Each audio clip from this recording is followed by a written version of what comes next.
శుక్లాం భద్రం విష్ణుం శశివర్ణం చతుర్భుజం ప్రసన్న వదనం జాయే సర్వ విఘ్నోపశాంతయే అగజానన పద్మార్గం గజానన మహర్నిశం అనేకదంతం భక్తానం ఏకదంతం ఉపాస్మహే గురు బ్రహ్మ గురు విష్ణు గురుదేవో మహేశ్వర గురు సాక్షాత్ పరబ్రహ్మ తస్మై శ్రీ గురువే నమః. హరి ఓం.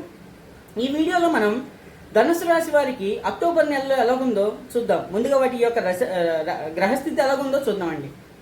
3వ ఇంట్లో రాహు, 4వ ఇంట్లో శని, 8వ ఇంట్లో గురుడు, 9వ ఇంట్లో శుక్రుడు కేతు, 10వ ఇంట్లో బుధుడు రవి. ఇట్లా ఉండటం వలన వీరికి ఒక రకంగా ఈ నెల మంచిగానే కలిసి వస్తుందని చెప్పొచ్చండి. ఎలాగంటే ముందుగా క్రమక్రమాభివృద్ధి, అంటే వీళ్ళు ఏం కార్యం తలపెట్టినా వాళ్ళకి క్రమక్రమంగా అభివృద్ధి అనేది జరుగుతుంది, కానీ అక్కడ ఆగటం అనేది ఉండదు. అట్లానే మనోవాంఛలు తీరుట, మనం మనసులో ఏదైనా అనుకుని మనస్ఫూర్తిగా దేవుణ్ణి స్మరిస్తూ మనం చేస్తే ఖచ్చితంగా నెరవేరుతాయండి. అట్లానే ఆర్థిక లాభం అన్నీ నెరవేరుతున్నాయంటే ఒక రకంగా మనం ఆర్థికంగా కూడా మంచిగా లాభం పొందుతున్నట్టే కదా. అట్లానే అందరితో కలయిక, ఇది కూడా ఒక రకంగా మనకి లేని పరిచయాలు రావచ్చండి. వాటి మూలన మనకి యాడెడ్ అడ్వాంటేజ్ అనే చెప్పచ్చు.